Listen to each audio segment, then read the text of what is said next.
Welcome to the 2020 Greensteading Summit, presented by the Green Dream Project. This is a special series of videos featuring permaculturists, homesteaders, farmers, gardeners, and people dedicated to sustainable living. We thank you so much for joining us.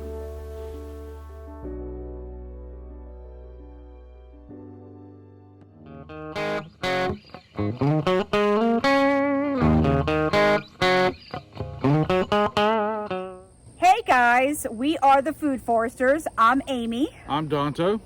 And we are going to go ahead and show you all of our homestead, all of our animals, the plants, and how we actually homestead here in Central Florida. We are actually in zone 9A, 9B. We're right on the border. And so a lot of the stuff that we grow here, we know it would be difficult for anybody north of us to grow. But what we do is we make sure that we've been experimenting with what can and cannot grow here. So that way we can actually figure out what we can do to live off the land as much as we can. Be as sustainable as possible. Yes. We do have dual purpose animals. And we also grow a lot of the tropical stuff because obviously, you know, here in Florida, we deal with a lot of different things that people up north don't deal with. Besides love bugs and hurricanes, we have to deal with the heat and humidity. So for us, we have to actually plan our day around the afternoon, and we also have to deal with the thunderstorms that come along with that. So it's also kind of hard to keep up with, you know, the mowing, the weed eating, just, you know, general maintenance. Sometimes it's also a pain in the butt to do around here. In the humid weather. Yeah, especially it's humid. Now, we are a one-family income. Donald works full-time as an electrician Monday through Friday. I stay home. I take care of the animals. I take care of Donald's son. We are a blended family. I have two older daughters who are pretty much living on their own. And then Donald still has his son, Braden, who is also autistic. So we also have challenges there. And Amy homeschools. Yep. Him. So what we're going to do is we're actually going to go ahead and walk around our homestead. One of the things that we also have an issue with is flooding. When we bought this property, we bought it as it was like a private sale. It was a quick sale. A quick private sale. It is run down, or it was run down. We are remodeling this mobile home. We are taking care of the land. We've had to clear a lot of it. A lot of it's overgrown. We've come into problems where the prior people let other people put trash on the property. So we're actually cleaning up other people's trash. And then the flooding. We found out that the way the land is graded is not that great, and we actually end up with a lot of flood water around the house. That's what happens when you buy property in a drought and don't realize how wet it actually can be. So if you are interested in looking up land, one of the recommendations I would do is look at the 100-year plan. Or flood plan that they have online. You can actually go and zoom in all the way into your area. And I think if we would have known that, I think we probably would have been somewhere else. But we got this at a heck of a deal that, you know, we're still happy with what we end up with. Oh yeah, we're really happy. So we're going to go ahead and go through the different zones that we've built up. We've been doing this since 2017. And so we've come a long way, and our main goal is to reuse, repurpose, recycle what we can, so that way we're not having to fork out money to buy stuff new. We buy everything on the cheap. Yes. We do everything on the cheap as possible. Yep. So a lot of the stuff you see around our property has been either given to us by gracious viewers, friends, and family. All right, so we're going to go ahead and start off in the greenhouse area.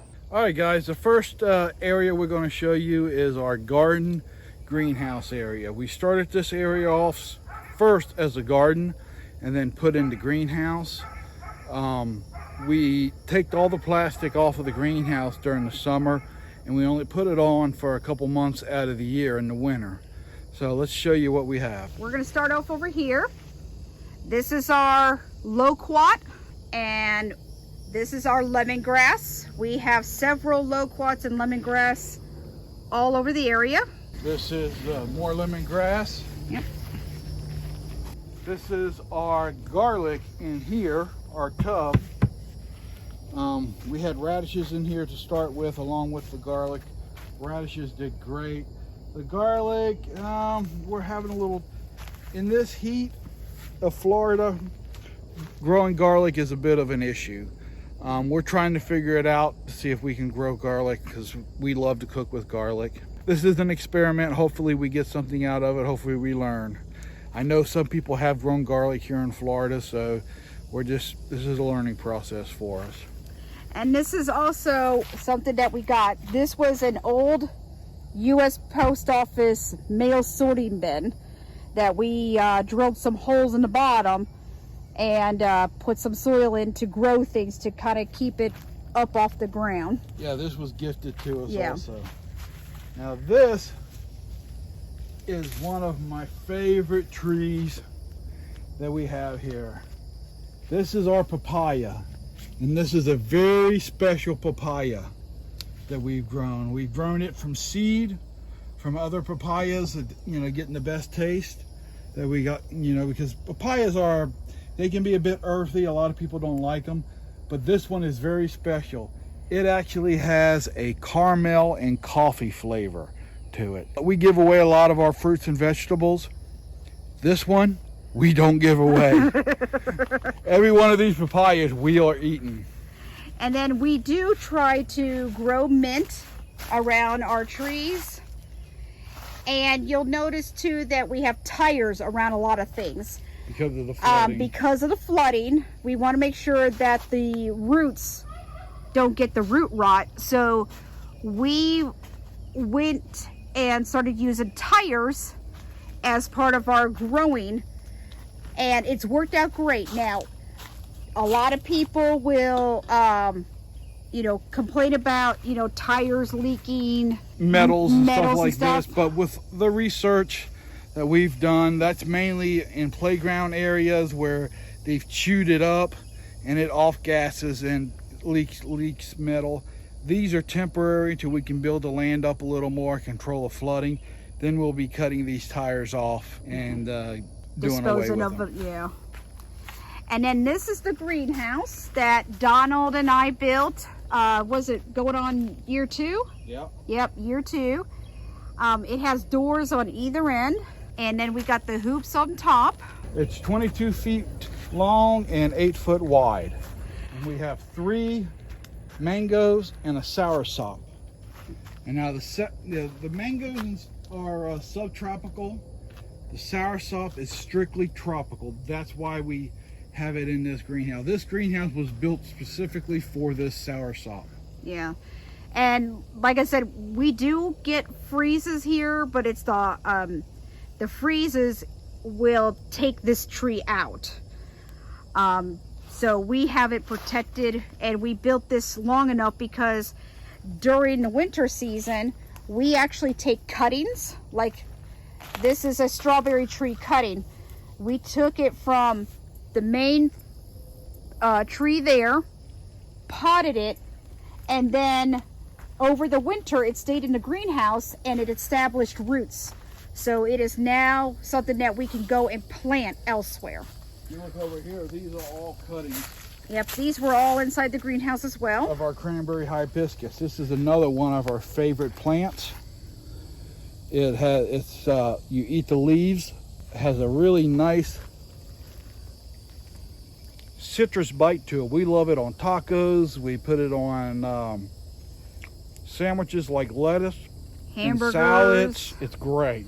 In Florida, we can't grow greens for most of the year. You know, a little bit in the winter and spring, except for this kale.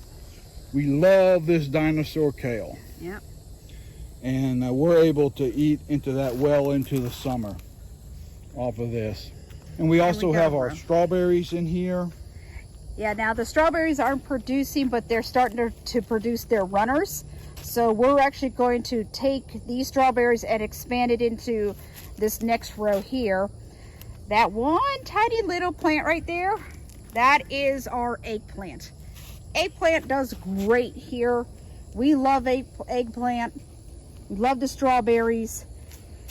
Now this row that you see here where we do the chop and drop. Chop and drop is where you cut down the plants and you let them rot. It mulches and it adds compost right in place. Yeah, it adds you know, nutrients back into the soil.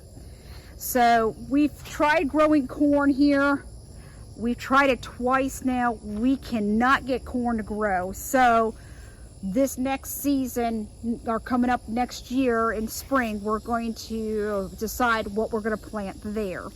We're thinking probably at least peanuts. Yeah, we just harvested jumbo peanuts. And we're really excited about that. We had the peanuts in here, and that brings us to this raised bed. We are big into reusing, repurpose. We didn't have the money to go buy wood and make a proper raised bed, but we had leftover garden wire, stakes, and there's a pole barn in the back of this property, and we had extra siding. That's actually underskirting. That we use. So we went ahead and made our own raised bed out of the stuff that we had on the farm, and it's worked out great. This bed has been used 2 years now. We've grown eggplants in it. Eggplants, tomatoes. Like I said, we just harvested jumbo peanuts, and it worked out great. Now you'll see a lot of these plants here. Mexican sunflower. Yep. They are great nitrogen fixing plant. When they get so high, or when you need to cut them down, you cut them down, lay them on the ground, and it will actually add nutrients back into the soil. Chop and drop. Chop and drop. And here in Florida, because of the high humidity and the excessive rain, things rot really quick around here. Everything breaks down quickly. Also in the greenhouse, you'll see we got leftover plants we just haven't gotten to. And when we say that we have troubles with weeds, you know, it's almost insane to keep up with things. This is called a strawberry tree. This is definitely a unique plant, or tree I should say. You get these little cherries. You can see some right here. There it is. Here's one just starting to turn red. Yep. But they look like a little cherry. There's no pit. There's little tiny seeds in it that actually taste more like grains of sugar. Yeah, but it tastes like cotton candy. And the reason why they call this the strawberry tree is because the flowers look like strawberry flowers. Is there one there? No, it's already dead. But it looks like it has a strawberry flower to it. Yeah. And we have some of our dwarf bananas over here. That one over there is a teeny tiny banana. That one will produce bananas at about 2.5 feet tall. And then this is lemongrass over here. Yeah. And we have how many different types of bananas? I think we're up to around 12 now. 12 different types. Garden snake. Oh yeah, cool. Yeah, and that's another thing we have here, lots of garden snakes. I catch them all the time. All right, now over here first, we're trying to line the fence line with ice cream bananas. And for those of you that don't know, ice cream bananas have a taste of sweet vanilla to them. That's why they call them ice cream bananas, because it literally tastes like vanilla ice cream. Now also down here, as a cover crop, this is all Molokaya purple sweet potato. It grows great here. This whole area is just covered in this. It goes all the way around on the other side of the thing there. We'll walk you around. Literally, that's all we eat now is the purple sweet potatoes. They taste great. And we also have wild Everglades tomatoes. growing here. It's a little tiny cherry tomato. Right there. And they're super sweet, unbelievably sweet. And they literally grow wild here in Central and South Florida. Yeah, I mean, you can see them all over the place here. You get one cutting or one of these plants growing, you will never be without tomatoes here. Ain't that the truth? And one plant will turn into 20, 30. 5 million plants. Literally, we started off with one cutting 3 years ago. Yep. And the birds ate them, we ate them, we gave them away, we fed them to the chickens and the ducks. They fell onto the ground, the birds took them everywhere. Now I mow them down, weed eat them down because they come up everywhere. Yep. Now this was our old flock pen. We have since moved animals. We rotate them so that they will fertilize different areas on our property. We had them in here. Then we had them over there on where the garden we just came out of. We moved them back here, and then they went down to our other spot. And then this was our old compost pile or area. Now we still do use this, but we mainly use it for the weeds when we cut down stuff. We try to do composting it when we can. This was our old quail house. We used to have quail. The Caturnix quail. We weren't quite happy with them. They were just a little bit tough. Right? Well, no, not if you brined them, they were okay, but they were a little small. We're thinking about doing the bob white quail. They're larger, but they take longer to grow out than the Caturnix quail or the Japanese quail. Now, I enjoyed the Japanese quail. I liked them. It's just we wanted to try something else this year. I had a little medical issue, so I wasn't able to get to where I could build a coop for them, because the Japanese quail are real happy being in a small, confined area. The bob white quail, they need more room. They need to be able to fly and stuff like that. So I wasn't about to get animals that I wasn't quite ready to. And if you look right here, I just spotted it. This is one of our Everglades tomatoes. And now I do not like raw tomatoes, but I will eat the heck out of these because these things are so sweet. They're sweet, tomatoey, just really, really good. They're great in salads. And then we got some more Cavendish there. All of this is really Everglades tomatoes that have climbed up the fence and they're falling over the other side here. Now this here is called red sorrel. It's a member of the hibiscus. Yeah, member. But you could take the callus that's around the seed. We dry it, and then we cook it up as tea, whether it's hot tea or cold tea. You can also add a little, was it rum? What you do is spice it up with a little bit of cinnamon, ginger, lemon peel, orange peel grating, and you cook that up, heat it up, and add rum to it. Great holiday drink. Amy makes it for me. I drink it almost every day at work because it's packed full of vitamins, and she adds a little stevia to it, and it looks like red Kool-Aid and tastes like punch almost.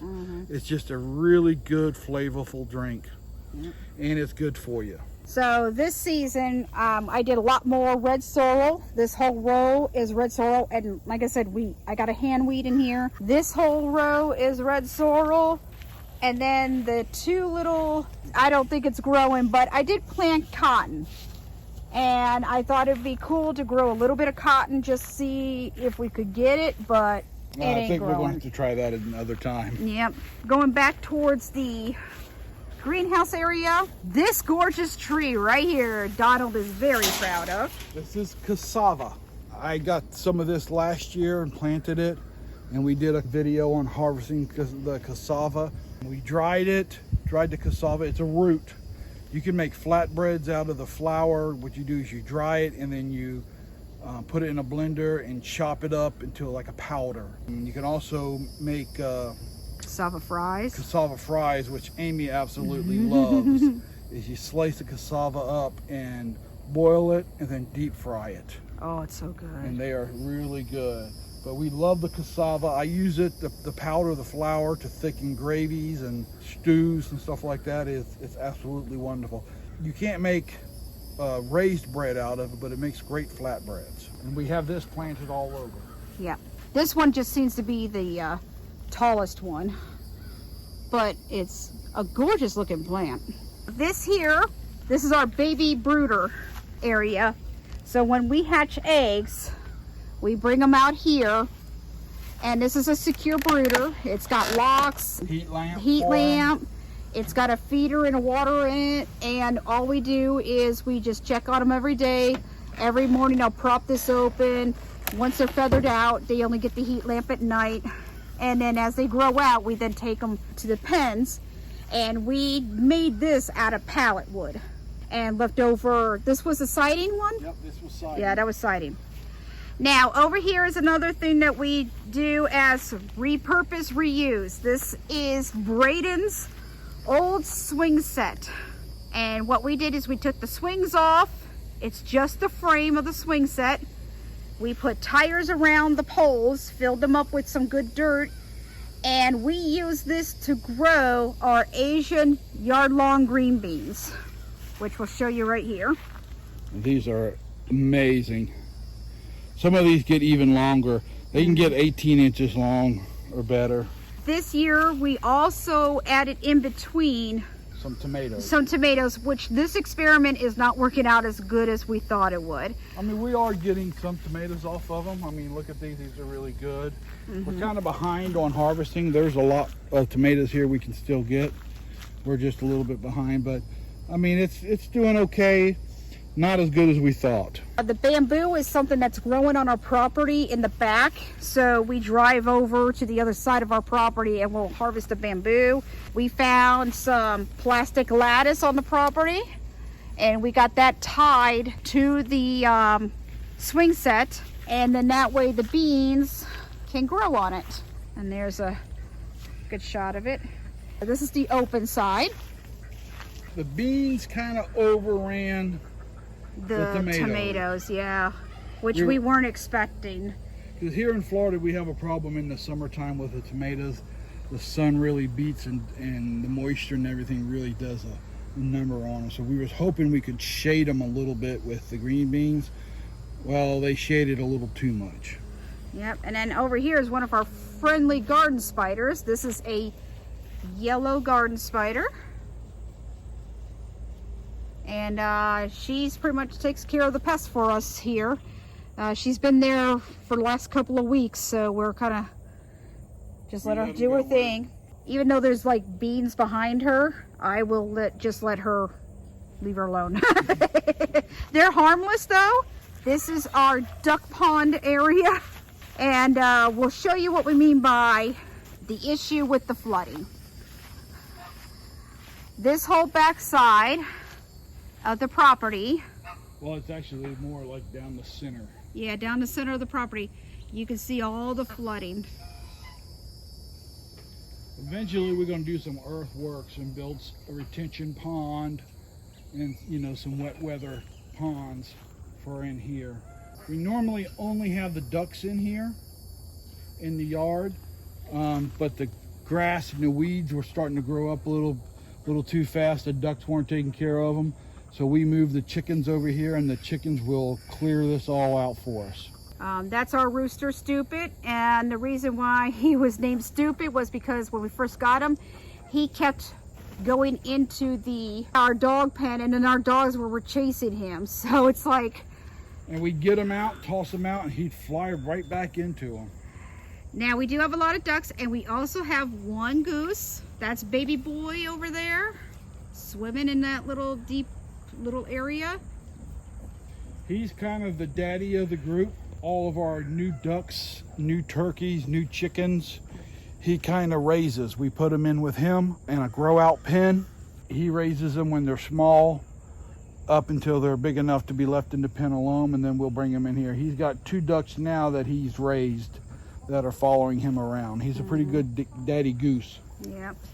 Now, all of these ducks in here are dual purpose. When it comes time to cull them, they will go into what we call freezer camp.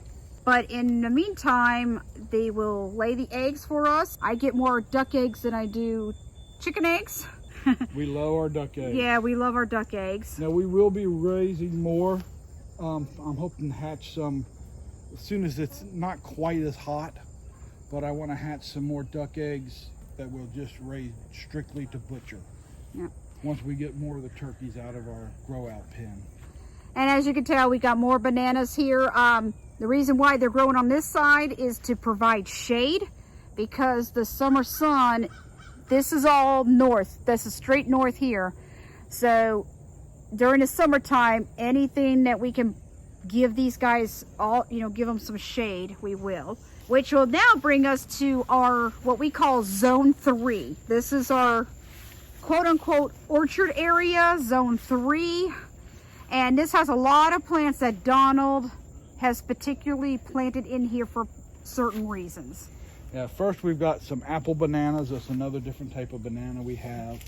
We have sugar cane growing out here. I just got a chunk of sugar cane which I planted, and this is the first year that we're planting any sugar cane. We got avocados, more cassava. This is a little overgrown. I need to weed eat more. Yeah. But we've got cover crop sweet potatoes in here too. More cassava. We've got some of our citrus, which is being overrun. Cactus. We have another strawberry plant. Lots of cassava. You notice we're planning on getting a lot of cassava this year, hopefully. More different types of bananas. We got our olive tree. We got mulberries. It is a mango, but It is a mango. We try to keep tags. Pride. This is one that you'll see a lot of, but my boss actually gave it to me. He planted a bunch of them on his property, and he gifted me that. This is your Crepe myrtle. Crepe myrtle, which is a flowering tree. We got some pawpaws. Yep, here's our pawpaw that we were gifted, one of them. We've got lychee in here. This is flying dragon citrus that I'm growing up. It's going to be more of a bitter citrus, but the greening is not supposed to affect it as much. We have more papayas here. Now these papayas we grown from seed, but this one, and this one withstood the freeze without any of the leaves or anything falling off of it this year. So I'm excited about that one. If they have good fruit, we'll be cultivating them too and planting those seeds. We have pineapple in here. These are the sugarloaf pineapple.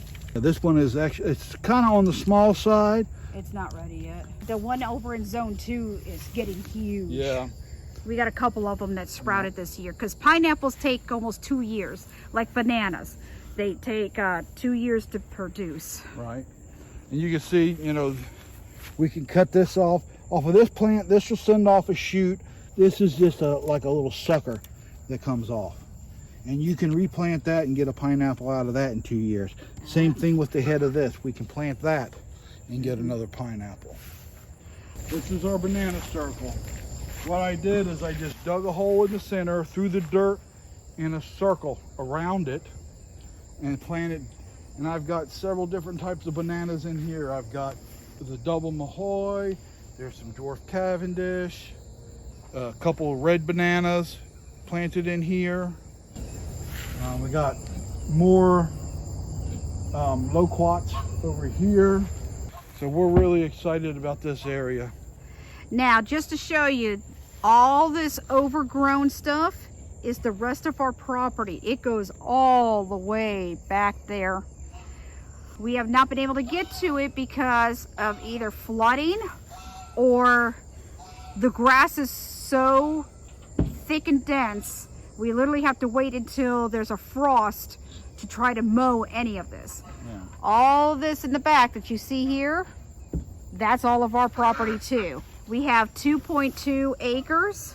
We had a hurricane 2 years ago, Irma, that flooded the area bad, so we weren't able to get to it because we were keeping it mowed up until then. yeah. But then when it flooded, we weren't able to get to that area. By the time we got to that area, we couldn't mow it because it was so overgrown. But we will get to it. Mm-hmm. We got another pawpaw here. This one's a little bit different. Yeah, it's a different variety of pawpaw. We have a few different types of small bananas over here.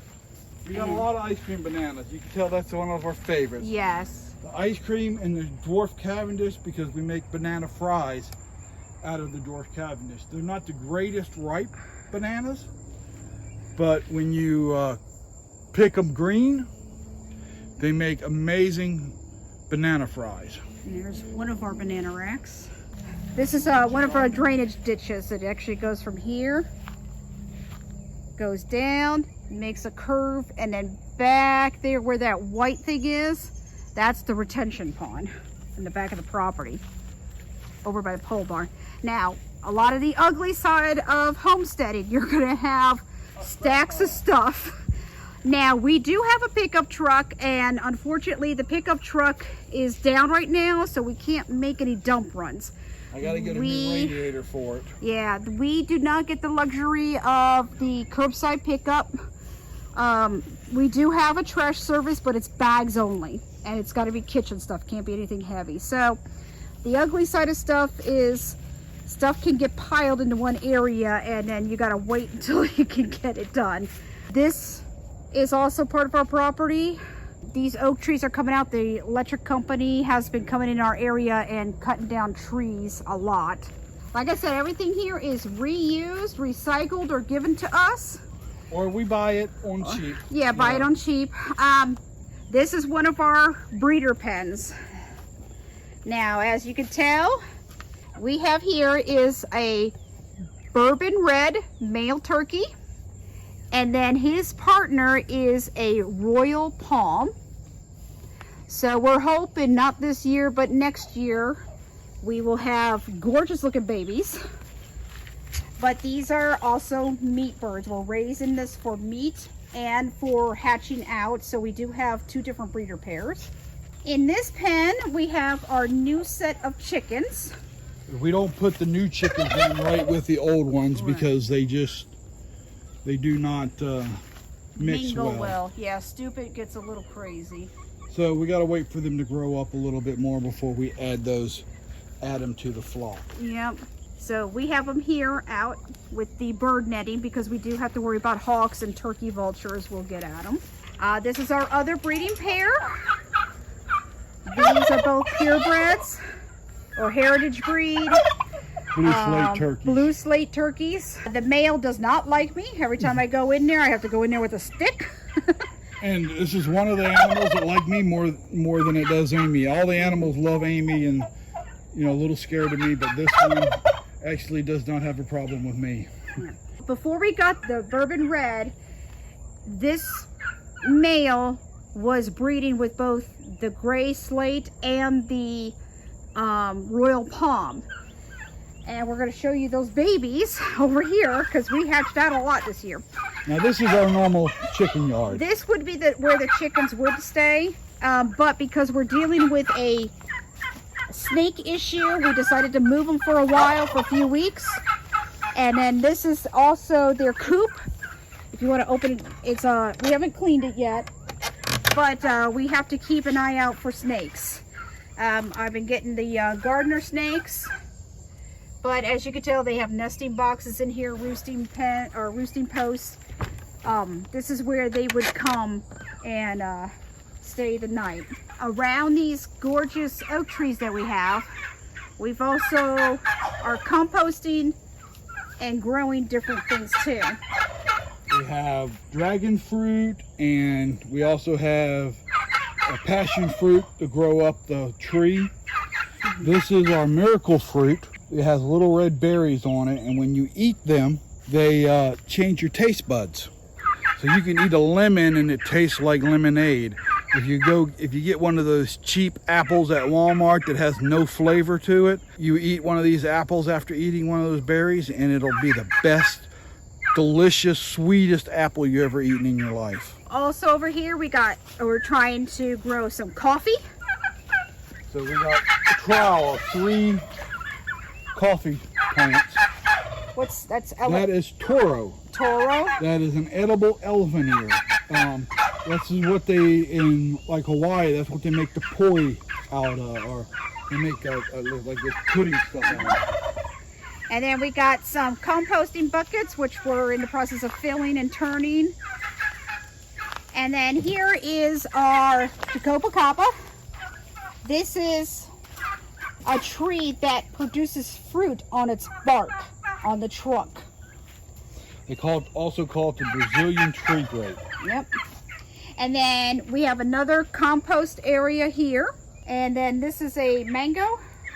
No, I believe that is a lychee. Lychee. I had it planted out in the sun and it got burnt. And I moved it in over here in the shade, hoping that it would come back. Yep. So now we're going to take you into, this is what we call the turkey grow out pen. We have about, what, 25 turkeys? I think we got close to 30 in here. Almost 30 turkeys. It's hard to count them because they run around so much you can't get a good count on them. And they have a nice big area. Now, one of the other spiders that we do have here that we do enjoy having, this is called a golden orb weaver. See, her web is like a golden yellow color. That's literally how they produce their silk. And they're really a good spider to have with all the different bugs that we have here.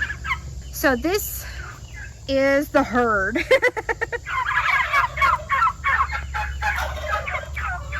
What we did is we collected eggs every week and started incubating them. So you'll see them different sizes all the way down to you see the little small ones. And then this one here, we were naming this one Whitey.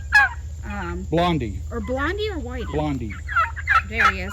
Yep, there's Blondie. He literally came out practically all white. So we were kind of surprised at that. That was one of the ones from the Royal Palm. Yeah. You can see some of the other ones that have a lot of dark stripes on them, like in the feathers. The black feather or the black spots. Those are also half blue slate, half Royal Palm. Royal Palm, and then all the gray ones, which this has the little speckles of black. Those are going to be the pure blue slate. Blue slate. I'm excited about the blue slates because I don't eat too much beef anymore, so most of these turkeys are going to go to ground turkey, ground beef substitute. And with it being all dark meat, we're hoping that it's going to be a better substitute for ground beef. Alrighty, so now we're going to go ahead and take you back near the front of the house and show you the rest. Alright, this is a rack of ice cream bananas. It's leaning up against the house, but it's a really nice rack. We're excited to get those. We freeze those, we put them in smoothies, and you just add a little bit of milk to it and run it in a blender, and it's like eating banana ice cream. It's wonderful. Now this is on the west side of our house. We added more bananas here to do a natural shading. Because we literally will be losing the trees that are coming behind us here. These trees are coming out. The power company wants them out, but we decided to plant these here to provide natural shade during the summer. And then we have several different types of dragon fruit growing. We have turmeric on here. We have turmeric. Here's another pineapple. Donald loves hibiscus, so we do have several different hibiscus plants around here. The porch is in a half project mode because part of it fell apart on us one weekend. We did not build it. It was here. We did not build it. Yeah. Another hibiscus. And then this is my favorite. This is called a firebush. Hummingbirds love this. And as you can see, I got flowers ready to bloom. These are all more ice cream bananas. This is the Little Prince banana. We got another pineapple. We have a loofah. Somehow a loofah seed obviously fell down in there. And we now have a loofah vine growing. So I'm trying to keep it down on the ground because I don't want it to intertwine with the plants. Because when the loofahs are producing, they are very heavy. So literally it will break the branches unless it's in a good sturdy tree of some sort. And we got some beetle leaf here. Yep, and that's doing great. This is our herb garden. We have to tend to this. This is one of our projects that we have to try to do this weekend. But we got papayas, we got some bananas back here that are not the racks. Or a very sad rack. Sad looking rack. But we'll make banana fries out of them. I have hazelnut trees right here. I gotta plant them. Different herbs. This here is called a moringa. Moringa is a superfood. I've had this one here it's going on 3 years now, and I actually have seed pods in here. That's the first year it's done seed pods, so I'm very excited about that. And then we have our mulberry tree, which did great this year. We also have shampoo ginger growing over in the corner. We have regular ginger, and we have turmeric growing. And again, we're trying to provide natural shade. That way, when it's fall and it's time to cut these down, we just cut them down, and then during the winter time, we get the sun, so that way it'll heat up the house. More moringa. More moringa bricks that we're going to be using for our new patio. But I want to bring you over here to our passion vine. This was originally the ramp going up to the house before it broke. But look there, you got one right there. Yeah. This is passion fruit. Donald loves this. I don't like them. They taste sour to me, but Donald loves them. The good thing with passion fruit is that when it's ripe, it literally falls. So we just wait for it to fall onto the ground, and then we pick them up and eat them, wash them off. I really need to trim back. I'll be making cuttings out from all these. Yeah, because with that ramp down, I can't keep a hold of the vines. If you literally look. Yeah, they're going up the house. Going up the house. What were these again? Cavendish. These are the tall Cavendish, not the dwarf Cavendish. Okay. More moringa, and then we're back around to the greenhouse. But we're going to take you, now that the sun is down under the trees, we can take you along the edges here. Now this is pigeon pea. Pigeon pea is another nitrogen fixing. So when you actually cut this tree down, it will actually, instead of it decomposing and sending the nutrient or the nitrogen on top, it actually will send the nitrogen through the roots of the tree, so it goes straight into the soil. These are Donald's Hawaiian sugar loaves. We have another loquat. This is our blueberry batch. Now these ones that look kind of rough, dead. They were given to us. We tried planting them. This one looked like it's coming back. Those two in the back. And this one here was given to us. It's coming back great. Those two, we're going to give it some more time, but I don't have much faith in it. Now you'll notice the grapevine here in the corner. That is wild muscadine. Muscadine. That is a native to Florida. We have gotten grapes off of it before, but they ain't the best. They're not the best, but they do taste like it. And we got several different grapes growing. There's too. Southern Home, Pam. We also have Barbados cherry growing. It hasn't produced any fruit as of yet. I got one from it last year. One. This is our bay leaf tree. So if we ever want fresh bay leaf, we just come out here and pick it ourselves. We do have grapes growing. Come around here. See them right there? We did not get to trim this one back this year like we should have. Mm-hmm. And it we forgot. We just ran out of time. We have different bananas in the ditch here because they're heavy feeders. They love water. We dump coffee grinds on them. The wood ash from the barbecue goes on these bananas. I believe that is the black sapote, or supposed to be the black sapote. Yeah. More pineapples. This is my river birch. They love water. This is going to be a tree. We'll have to keep it down low because the power company has told me if it gets too tall, they're going to have to cut it out. So we're going to keep this one maintenance. That is a mulberry. Mulberry. That one was a white mulberry. Yeah. This is Donald's curry leaf. I love this one. If you kind of like a good spice, get this. It does great down here. We use that like we would do the bay leaf. in soups, stews, good in curry. More bananas. Here we have the LSU fig tree. This is new to us this year, so we're gonna. We were told this is a really nice, sweet type of fig. This is a willow tree that's supposed to come out. I've already cut that thing back. I know, it keeps coming back. Then this is our nice looking pineapple. I'm excited about this pineapple because I don't know the name of the cultivar. I don't think it has ever been given a name. A lady gave it to me that developed it herself. It's a yellow pineapple with an edible core. Yeah, nice. Just like the sugarloaf, but the sugarloaf is a white pineapple. This is the brown turkey fig, which we lost ours last year, and we've been looking to get another one back. I love the brown turkey figs. They are awesome. Sweet, sweet figs. That's the Pakistani mulberry. Okay, oh, that's a super long one. Yes. Yes, we're excited about that one. This is my jasmine. We have this here for the pollinators. This is the Mona Lisa. And then this is Donald's dinner plate hibiscus.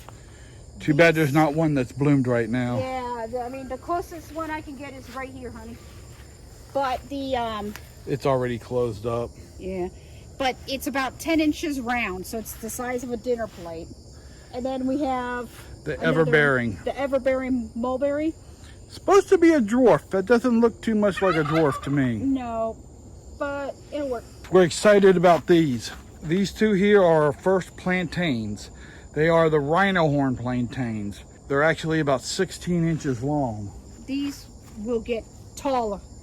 Huge. Yeah, these will get just as tall as the ice cream bananas. Yeah. Some of the pros and cons with this is we're doing this all mainly on the weekends. I maintain everything as best as I can, but you know, right now the summer has come. Temperatures are over 100 degrees on most of the days, and so just being outside, period, it's just hard to breathe. I'm already sweating, and it's like when we came out here, it was like 97 degrees, and it's 7 o'clock at night. One of the things that I can tell you is if you start getting bigger and bigger and more stuff growing, the biggest thing that we put in was a watering system, an irrigation system. That is a game changer, because for us, all we have to do is come out here, turn a knob, and we have it sectioned off. All of this is zone 1. What's behind me right here is zone 2. Zone 3 is over there, and then we have the greenhouse, because we are on a well. It saves us 2 hours a day. Yeah, it really helps out.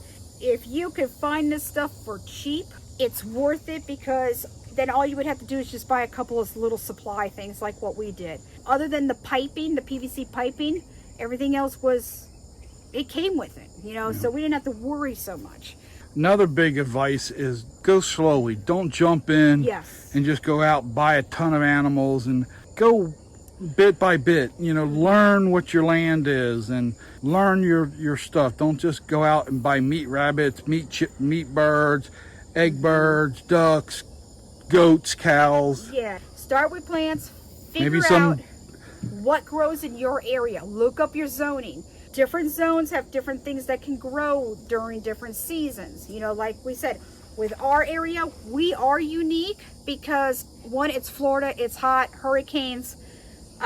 We hardly get any freezes. If we do get some, it's rare. But, you know, we have to worry about not only us getting heat exhaustion, we have to worry about our animals getting heat exhaustion. So that's why everything that we plan out, where is the sun during the summer? That's how we think. Where the sun is over here during the summer, so that means it's casting, say, sun this way. How do we provide shade during the heat of the day to our animals? Because they get overheated too. So you have to not only think about yourselves, you got to think about your plants, you got to think about your animals. So take it slow. Chickens are the gateway to everything. It's like a gateway drug. Yes. So if you end up with chickens, let me tell you what, you will then end up with a lot more stuff later on. So we hope you guys enjoyed our tour, enjoyed our information. And if you want to learn more, check us out on YouTube. You can send us some messages. make some comments on the videos. We'll be more than happy to try to help you guys out in any way that we can. We have a Facebook group. You can always post in there. We've got a lot of members in our group that will be more than happy to help you and give you advice. Yes, we are always trying to help people. We're all about community. Community. Just because somebody does it one way, it may not work in your area the same way. There's never a wrong way of doing something. It's just doing it the way that it works for you. Figure it out. There's nothing wrong with experimenting. Yep. All right, guys. And remember, grow something for your family. Bye, y'all.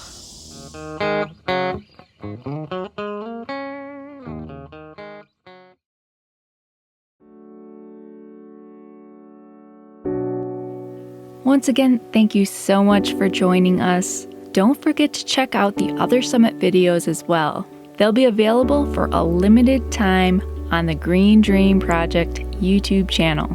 Remember to check out the links in the video description for more information on our speakers and to find out how to get access to all the summit videos to watch anytime.